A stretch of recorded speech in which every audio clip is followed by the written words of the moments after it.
Welcome to Raising a Beautiful Mind, the podcast where we have real conversations about youth mental health to empower families and transform systems. With guest Dr. Sharon Hoover, co-director of the National Center for School Mental Health. Okay, welcome to another episode of Raising a Beautiful Mind. I have been so excited for today because we have a very special guest and one of my favorite people, Dr. Sharon Hoover. Dr. Hoover is not only an international leading expert and guru of school mental health, she's a friend and an amazing human. So here's just a sampling of everything that she does, but we could really be here for hours if we really read her entire bio. So she is one of the co-directors of the National Center for School Mental Health at the University of Maryland School of Medicine. She is also director of the Center for Safe Supportive Schools. She leads national and international efforts to support states, districts, schools. She also is one of the founders of the SHAPE system, and we're going to have you talk about that in a little bit, Dr. Hoover. She's led countless grants, studies, everything to do with children's mental health, and she works with every federal agency you can imagine, the World Health Organization. She's supporting different countries, including Canada, China, New Zealand, North Ireland, South Korea, Ukraine, and I think this morning, Czechoslovakia, the Middle East. Oh my gosh, you do so much. So when other people ask you, what do you do for a living? What do you say out of curiosity? Well, I don't say all of that, but that was a very kind introduction. Thank you. And I usually just say I try to help better integrate mental health supports into education to support the well-being of all of our young people. So it's a lot easier way and probably a better, good description of what I've tried to do with my life's work. I started as a clinical psychologist working directly in schools as a provider. And it is where my heart is. I feel like to be able to support our young people's well-being, we need to be in the spaces where they are every day. And for most of our young people, that's in schools. And, when I first started, I was spending half my time in a school and half my time in an outpatient mental health center, and then some overnights in the pediatric emergency department. And there's definitely a place for all of those service sectors, but I was finding that the impact felt the greatest for me in schools because we were able to move upstream and support a wider array of students, et cetera. So that's kind of where I started and have just continued in different roles and have been really fortunate along the way. You're so humble and modest and kind. So you have been at this for a long time. And I know that when I'm working with people and I say school mental health, oftentimes they'll say, oh, you mean the therapist in the school? And that becomes the definition of what school mental health is. And I'm sure you've encountered that probably daily. Yeah. So when we're talking about school mental health, it's actually a field. Can you talk to us more about what does this mean? What does school mental health really mean, especially versus school-based therapy? Yeah. So when we talk about school mental health, and you're absolutely right, people automatically think, top of the public health triangle. What are we doing to treat mental health challenges in schools? And that is a part of it, right? But we really want to think more along the continuum. So when we talk about the term school mental health, and sometimes we use the term comprehensive school mental health systems, it's really that multi-tiered system of support for young people, all the way from having a healthy workforce, right? Our educators, other adults, peers in the school building, really moving up to then universal supports that we provide, hopefully for all students in a school, including positive school climate, restorative justice practices, positive behavior supports in schools, mental health literacy, so that students are learning in their actual curriculum about what does it mean to have positive mental health and coping skills, and how do I identify if I'm struggling or maybe my peers are struggling, and how can we seek help? So kind of those core foundation, universal principles and practices. and then layering on additional levels of mental health support depending on the strengths and needs of young people, right? So if we think about universal being tier 1, and then that tier 2 level being kind of supports that we put in place for students who may have mild to moderate distress, or who we know may be more at risk of developing mental health challenges. Maybe they have more exposure to adversity, for example. So we want to put some extra supports in place. And that may look like, brief interventions or just less intensive interventions for young people. And then moving up to what you were talking about, which is the therapy piece, right? So providing therapy to students where they are most likely to receive it. And for many students, many young people, that would be in schools. So the data suggests that our students are about 6 times more likely to initiate and complete mental health treatment when it's actually offered in school sites versus when it's offered out in the community.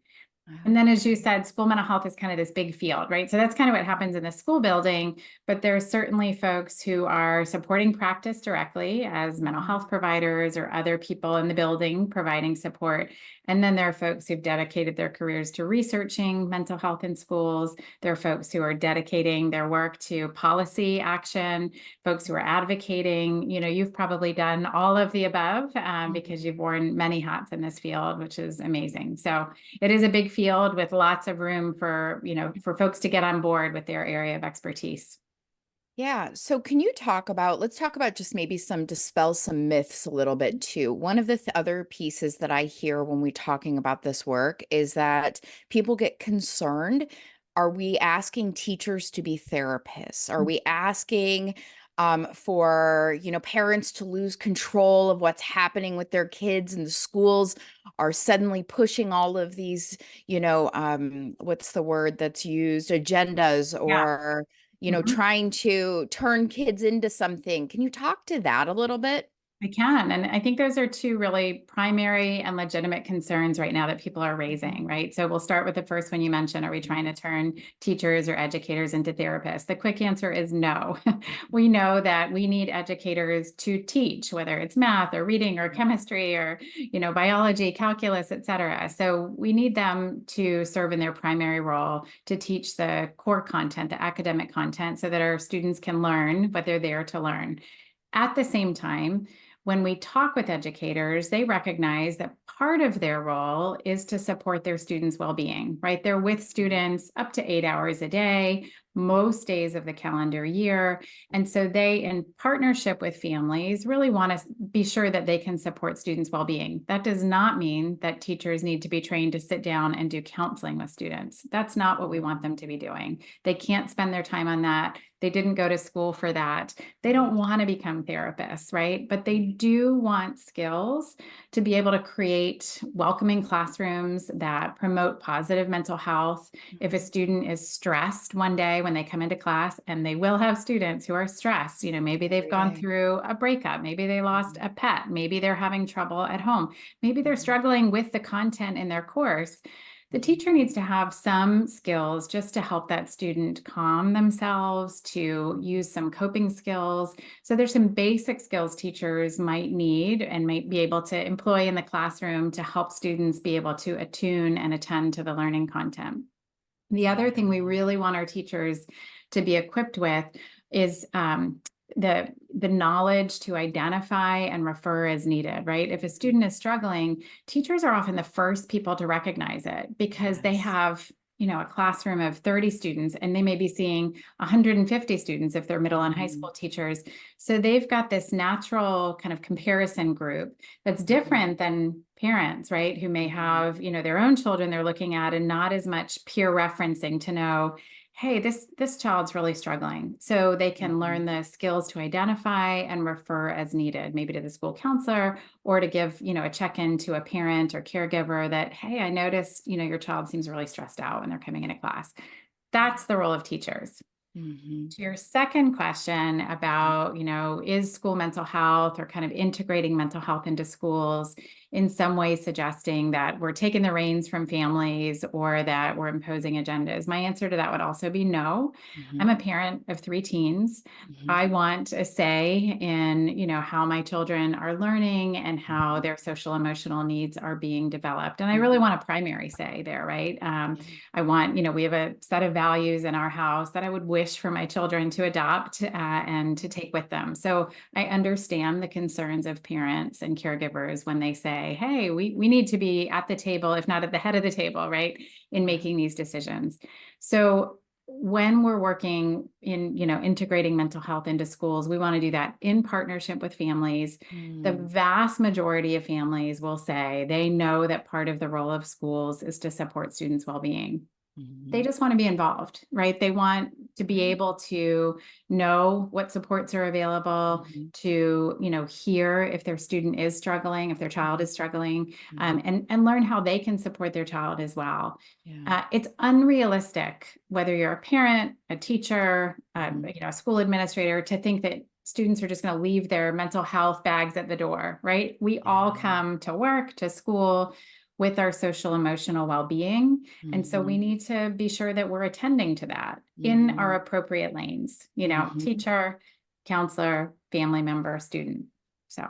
Absolutely. Absolutely. And I think with all of this too, I think to the first point or the first question about, teachers also have the power to create healing spaces or not healing spaces just by the climate and the culture of the school and of the district. Yeah. And as a teacher myself, when we're prepared, we don't ever learn anything, or historically, we have not consistently learned anything about mental health or any of the specific needs. We learn about it in the lens of classroom management. Yeah. And so when we don't learn these skills that you've talked about, then we're missing opportunities, especially with young people, that we could be making a difference without anything even therapeutic, things like restorative practices. And it's also the same as every year when I was teaching, I had to take bloodborne pathogens class so that I knew what to do with blood, but that didn't make me a nurse just because I was learning those skills.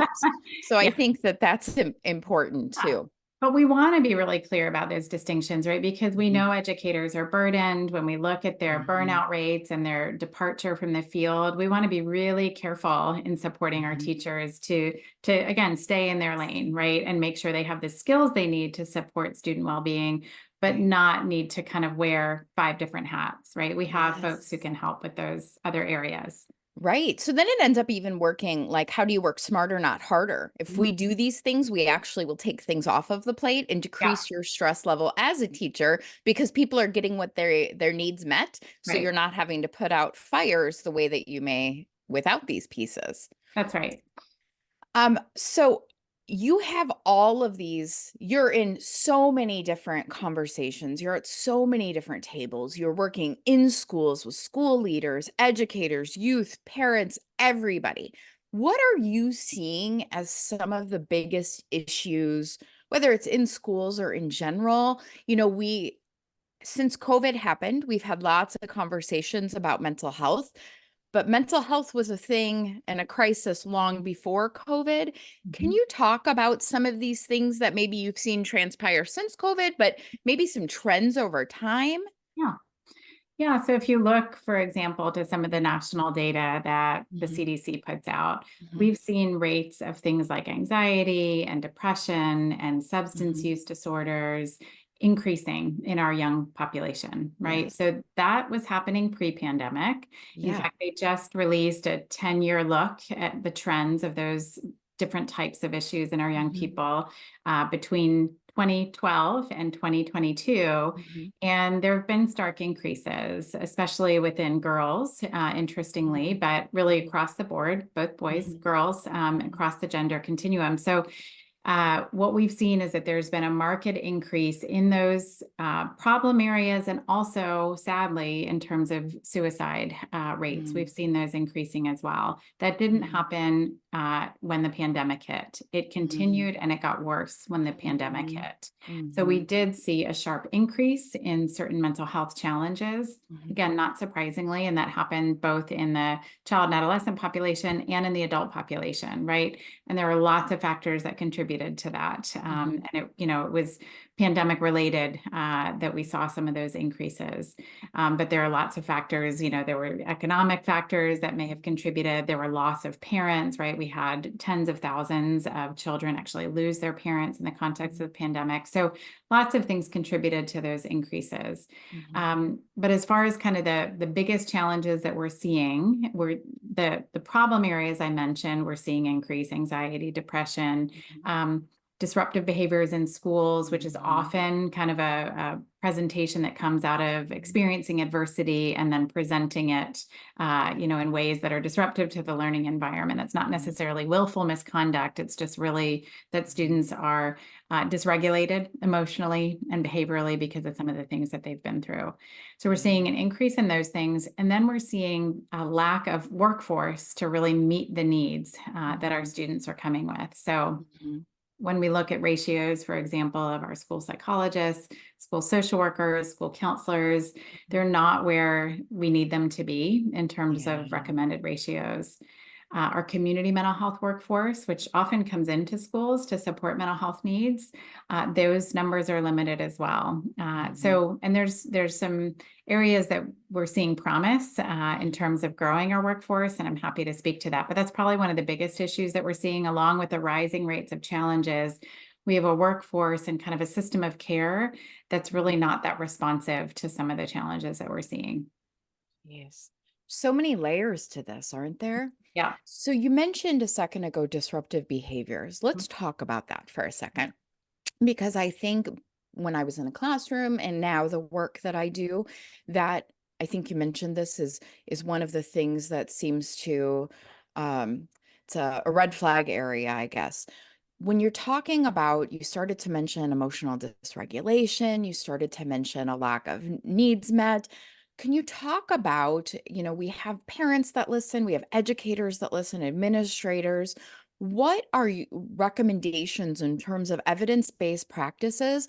What is actually going to change behaviors? Because that should be our ultimate goal, right? If our ultimate goal is I just want to penalize you, then that's not really the spirit of education anyway. Because education, we want to see young people grow into happy, healthy, productive adults. So what should we be doing? And I'm kind of loading this question because I am biased, knowing that the research is very, very clear. The punitive way is not going to get us there. So what is? Yeah.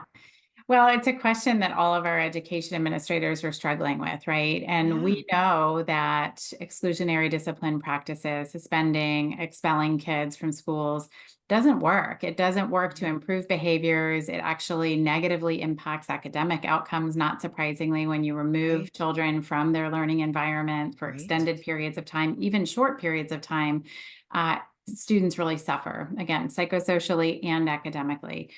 So exclusionary discipline doesn't work, but we can't just say that to schools because they're in a bind, right? They can't leave students in the classroom without improving their behavior or modifying their behavior so that the student can actually engage in learning, not disrupt other students' learning, et cetera. So it's very challenging for administrators to just hear, you can't, exclude students anymore. You can't use harsh discipline practices. And most of your administrators don't want to use those practices, but they're not sure what else to do. Exactly. Part of it is staffing, right? So our classrooms are understaffed in that we have large class sizes with one teacher who doesn't get support for respite and planning, et cetera. So they're being asked to manage and support classrooms without that extra set of hands to support when there are disruptive behaviors. So part of it is, kind of, I want to say a simple solution, but it's not simple at all from a funding perspective and hiring and training perspective. But part of it is that we need to better staff our schools so that teachers actually are equipped to support students who are having behavioral challenges. It's not surprising that they resort to excluding kids from the classroom when they don't feel like they have the support that they need in the classroom.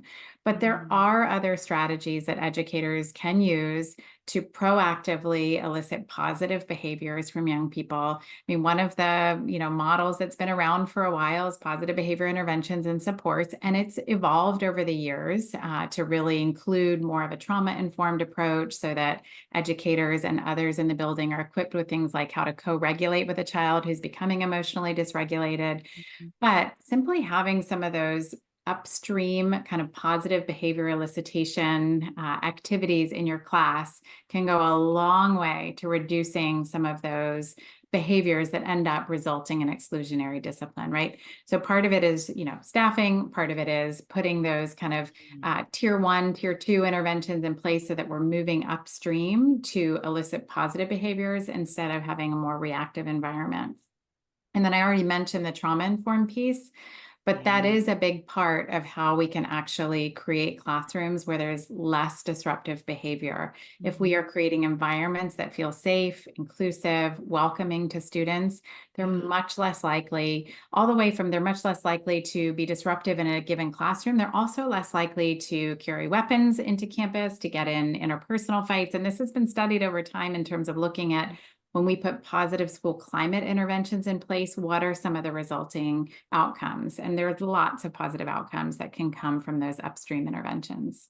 So what I hear you saying is, are kids that either have had exposure to a variety of different traumatic incidents, so adverse childhood experiences, kids that are struggling with mental health pieces, in terms of they're coming in with things that are also impacting their ability to learn.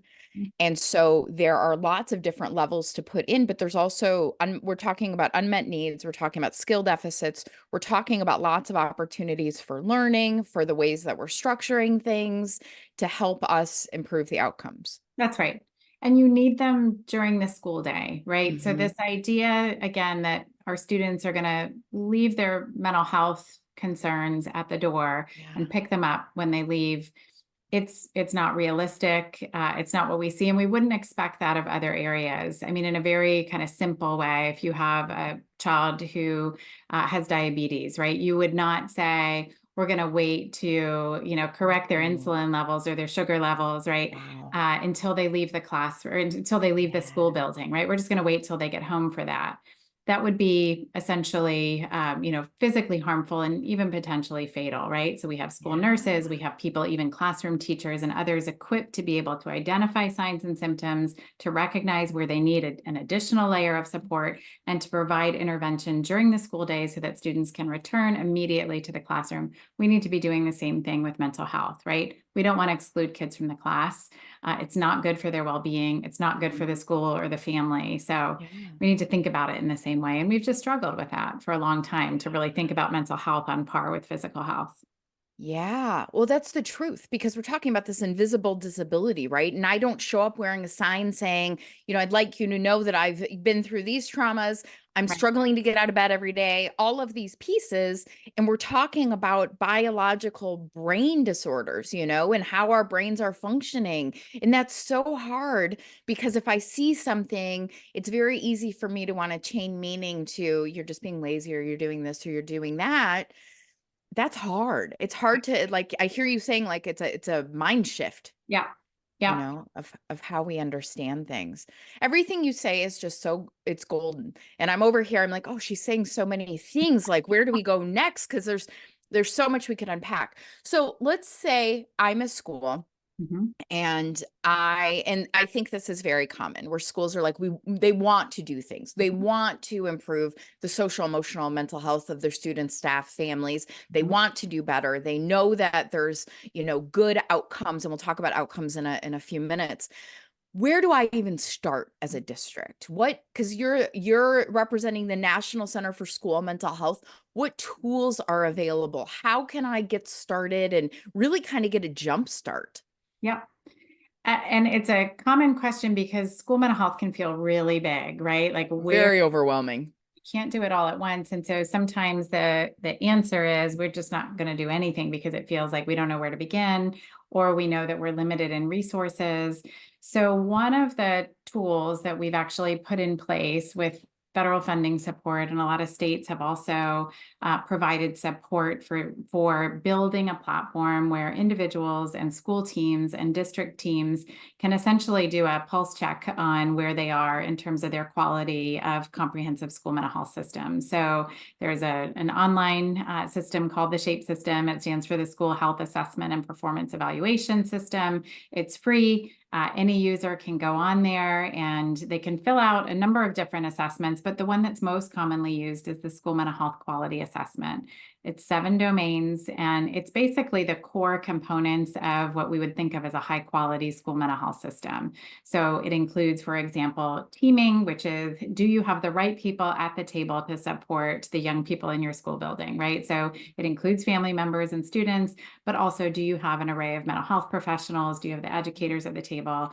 There's also domains that reflect the different tiers of intervention that we talked about. So what do you have going on at that universal level, right? Some schools will say, oh, we've got, a partnership with a community mental health agency. We're all set with school mental health, but really then they might have nothing going on at the tier 1 level. So they just default to routing any young person with a mental health challenge to tier 3.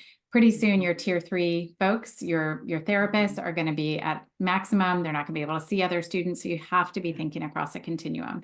So we have schools and districts fill out that school mental health quality assessment. It generates a report for them that shows them their relative strengths, their relative weaknesses, where they're doing well and where they need to improve. And then what follows is a strategic planning guide. So it just walks them through, how do we actually prioritize 1 or 2 areas to start with? It doesn't mean it's all they're going to do for the rest of the school year, or even, for their long-term strategic plan. But you do need to figure out somewhere to start, because you can't do it all, right? And so we have a process that schools and districts go through where they identify, what are the desired areas of change? What resources do we have to support change? Are there places that we need to kind of put on the side burner because we just don't have the support or resources to do them? And then it helps them identify specific goals to work toward. And we have a whole repository of resources that then helps them move forward in that direction. And I want to double plug this tool because I've used it over the years. I've pointed countless schools and districts to it. I've helped schools and districts even input in it. Now, one of the things that I hear, and I've worked with districts, that they put everything in, they get the report, and they feel that their scores are low, and they start to really feel down on themselves. We're the worst school, we're horrible. Wait, we've been doing all these things though. Why is it still? What do you say to schools in terms of, should they feel bad if they're not scoring high? How does that compare to other schools? Well, what I can tell you is that we've never seen a school or a district with all glowing marks, right? So it really was intended as a self-assessment instead of kind of an external report card that someone's coming in and rating you on. This is a self-assessment for you as a school leadership team or a district leadership team, or you can invite your whole school staff and even families and students to give input. Just to assess, how are we doing and where do we want to improve? So quick answer is no, you shouldn't feel bad. You're not alone. Everyone has areas for growth, and it was intended that way. This is kind of, the gold Cadillac standard of, if you had everything in place, and I think we'd all be pretty hard pressed to say, and this is in part because we're not resourced to have these beautiful comprehensive school mental health systems the way we would wish. But there are things we can do to start layering improvements on, and you have to start somewhere, right? So for some of our districts, that means that by the end of this school year, they're going to establish a memorandum of understanding with a community partner who'll come in 1 day a week to provide mental health support for students who are referred. Is that ideal? No, we want more people there. We want them every day, right? We want the needs to be met if that's what that school wants. But you have to start somewhere. And so this system, the assessment that we use kind of allows schools in partnership with families and students to identify, how are we doing and where do we want to go from here, and take it, small steps. I love that. I love that so much. I will make sure I will put the shape email, or not email, the website in the description too, so folks that want to seek it out. And I would say also have grace with yourself, because I think the other thing is your schools sometimes we feel are supposed to hold all of the onus when it comes to improving and advancing mental health. It's Mhm. also a public health issue, and unfortunately, across the nation, we don't have these really strong, robust mental health systems for schools to feed into. And so it can really feel like an uphill battle sometimes. But I love your point about starting somewhere. And Yeah. so we just move forward and we continue to do what we can.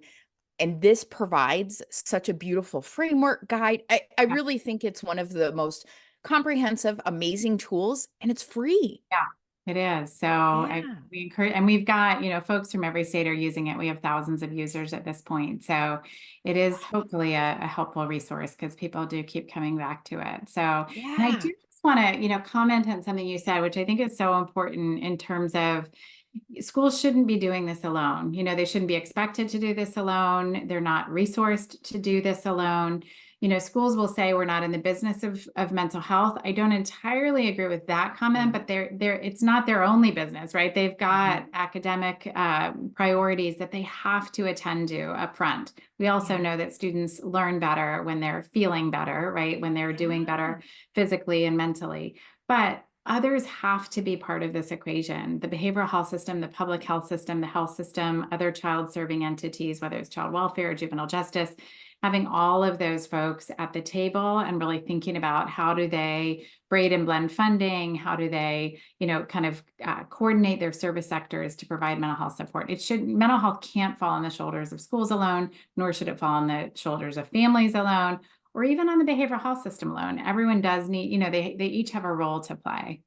Right. And that's why I'm so in love with the field, because the foundation of school mental health and comprehensive school mental health is not doing it alone, right? It's That's that right. we're all working collaboratively, and that there's strength in togetherness doing this. And my other favorite part of the field is that out of all of the, and I've been in a lot of different academic fields, and it has a lot to do with you. It has a lot to do with Dr. Nancy Lever and Dr. Mark Wiest, is setting this tone of we're very welcoming, non-pompous, non ego driven. Everybody's got a place. We just genuinely are trying to advance the work, and I love that. So thank you for doing that. So let's talk about outcomes. When we do these pieces with integrity, what is the return on investment? And especially because as a former school board member, and I work with a lot of school board members, people understandably, as they're trying to talk budgets and things, how does this help in the long run that way too? Are we gaining any cost back by investing Yeah. in this? Can you Yeah. talk to any of that? Sure. So first of all, I think we can always do better in the space of data. We need better funding support to collect the right data, but we could be doing better to really measure the impact of what we're doing so that we can justify the return on investment. And school boards do have to be good stewards of the resources that are coming to them, right? So they need to know, is this making an impact? Are students doing better in school? Are they staying in school? The fortunate thing is we do have some good data to suggest that yes, these things are impacting not only students' well-being and mental health, but also their academic outcomes. So we have a lot of data at Tier 1, for example, with interventions like positive behavior interventions and supports, even social emotional learning or life skills, depending on kind of how it's implemented in your setting.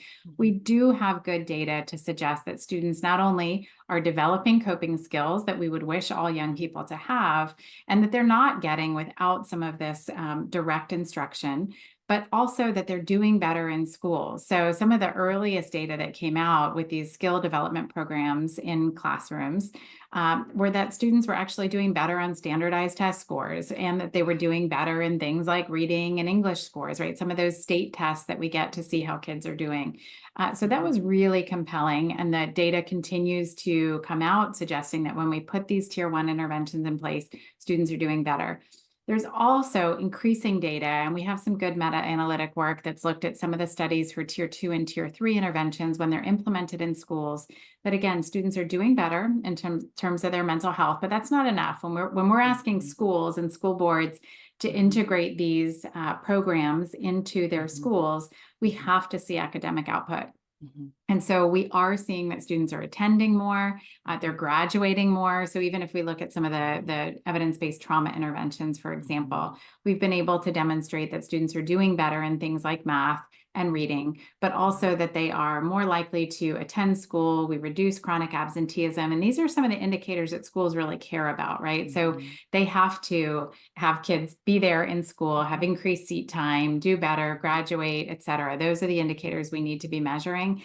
And it's hard when we don't have funding to support those kinds of studies or evaluation over time. But we do have some good data, and we need to have more, especially some of that, as you mentioned, the term return on investment. It's very hard at work. We need to partner with economists to actually get some of the actual quantifiable data to understand, well, what does it actually look like from a bottom line perspective, right? If you're thinking about budgeting, what does it look like to deliver an intervention that costs X amount? What are we actually saving? Obviously, hopefully, we're seeing improvements in quality of life and academics, but what does that mean when you're talking budgets, right? And there's some great work that's been done in prevention science to look at this, but we need to do more specifically in school mental health. Yeah, it is. It's again very multi-layered. And I think about even, schools being the school to prison pipeline, right? In juvenile justice. And we think about how many young people that are incarcerated or involved in the juvenile system and the costs that come with that, knowing that most of, not all, I would argue all, have experienced trauma or are struggling with some unaddressed mental health concerns. I just think there's so many different angles with that when you look at like workplace well-being, they know, what is it? Every dollar you invest, you get 4 back.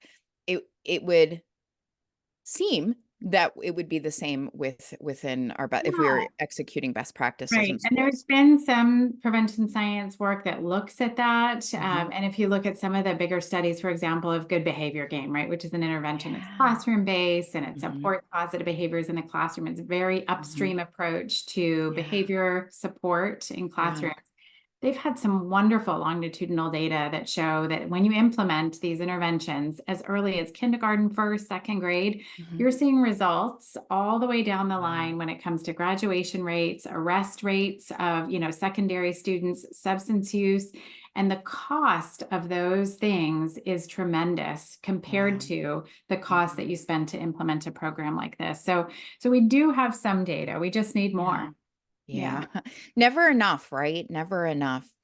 What are some things you're excited about in the field? Where are we heading? What are some things that are maybe up and coming that are really hopeful?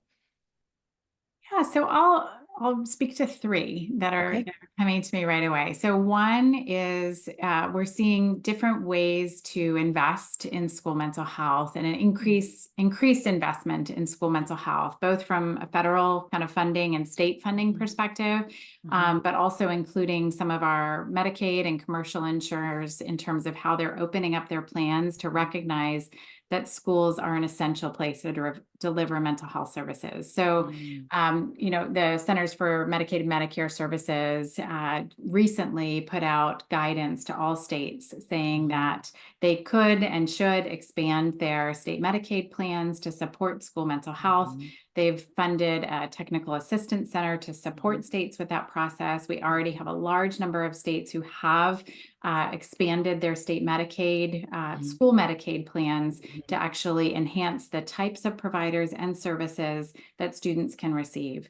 And we've also seen some states expanding their commercial insurers to require them to actually support school mental health services. So those are huge changes in the field that we hope, and we're already seeing, are leading to an expansion of services in schools. So that's one thing. Second thing that I'm really excited about is how people are thinking about our mental health workforce and what it means to be a mental health, provider. And again, we're I want to be careful to go back to our earlier point. We're not asking teachers to be mental health professionals, but one thing we are seeing is that we're thinking more broadly about who can provide mental health support. So for example, we're seeing community health workers, health educators, peer support specialists, family members get trained with the skills that they need to be able to provide interventions, let's say for students who are having low to moderate distress, maybe not, our highest intensity needs, which may require more of a child mental health specialist, someone who's licensed and certified to provide mental health treatment. But we're seeing an expansion of who gets trained in mental health skills. And what you see when you're looking at the research is the outcomes are not that different. In fact, just as good for providing mental health support by, let's say, a paraprofessional or a community health worker as it would be by a specialized, licensed, certified mental health professional. Yeah.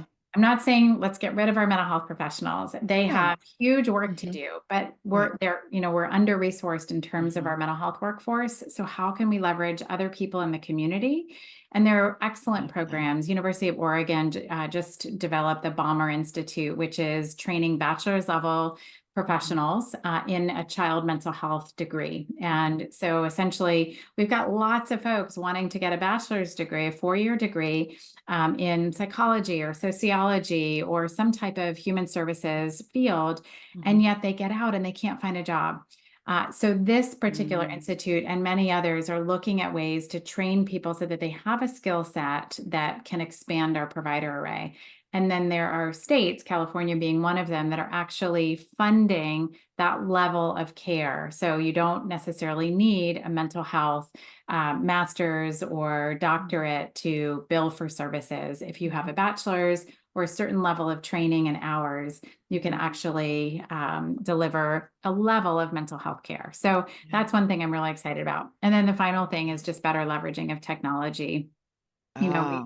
Whether it's, some of our gaming apps to support mental health or just really harnessing the positive potential of social media. Social media is not going away. We know there are negative, harmful impacts of it. We have to get that more managed. And we need to be figuring out how to harness the positive potential of our social media platforms. So it feels murky in a way in terms of how we best leverage technology, but there's just so much potential in that space right now to support mental health. So I'm excited about it. I'm excited to see where things will land. I love that. And, I'm so glad you brought that up because if we had another 2 hours, that was on my list of things to talk about. Because a lot of times we say, let's just take all technology away from young people. But again, then that takes us away from the evidence-based practice that we know that a lot of undesired behaviors stem from a lack of skills or unmet needs. It's kind of like when I was teaching preschool, I'd hand kids scissors, which are really weapons, but I had to teach them how to use them, right? I didn't just say, go for it.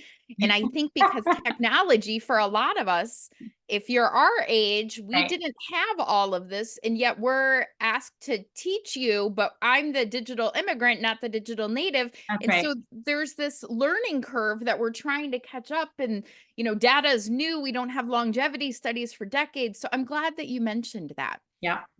So as we wrap up, because I would love to have, 3 more hours to talk to you. You are just such a phenomenal human. In terms of just parting thoughts for people, what do you wish either everybody knew about mental health, or if you had a piece of wisdom to impart on, whether it's parents or educators or young people or just professionals in the space, what do you wish for them? Yeah. So a couple of things. I wish a lot of things, right? But there's a couple of things that I'll, close with or lift at. One is, for those who are providing mental health care to young people, whether that's our parents or our educators or mental health professionals, we do need to be supporting their well-being. And that sounds a bit cliche because we keep talking about, better self-care, but I'm actually not just talking about self-care, right? Our mental health professionals, our teachers are a bit tired of hearing that they just need to take better care of themselves. We really need to be looking at the organizational policies and practices that support well-being versus just saying, do walk better, eat better, sleep better. folks are trying their best, right? If they could do all of those things tomorrow, they would, but they need organizations, whether it's schools or districts or professional organizations or family organizations, to really support them in that. So that's one piece. The other thing that I'll just lift up is, I've said a lot in the context of the pandemic and, the growing attention around the youth mental health crisis, that we can't treat our way out of this crisis. We have to be moving upstream. Yeah. And again, there's a place for mental health treatment for sure. And we need to be investing in it. If we only invest in downstream reactive approaches, we're going to drown. I mean, we are seeing unprecedented levels of mental health challenges that really need upstream preventive approaches that focus on mental health promotion, creating nurturing school environments and home environments. And there's lots of great data and programming that actually shows us how to do this. We just need to invest in it, which often doesn't happen, right? We see here's a short-term investment to hire more mental health professionals versus a longer-term investment to put mental health promotion and prevention in place in your school and community. So those are the two areas that I would say, if I had to kind of, grab onto a couple of things I'd love to focus the rest of my career on, it would be those two things. I wrote that down. We cannot treat our way out of this. That is so powerful. I'm going to print that out and hang that, because that speaks to all of this, right? We're not going to put a Band-Aid on a bullet hole and expect that it's going to all be That's better. right. That's right. So I want to thank Dr. Hoover for her time today and her exceptional insight and knowledge and everything that you have shared and offered with us. We are better because of it. So Great. thank you for being here. I will put in the description for everybody all of the websites that Dr. Hoover has mentioned. And if you ever have any questions, go to their website, because there's tons and tons of info there.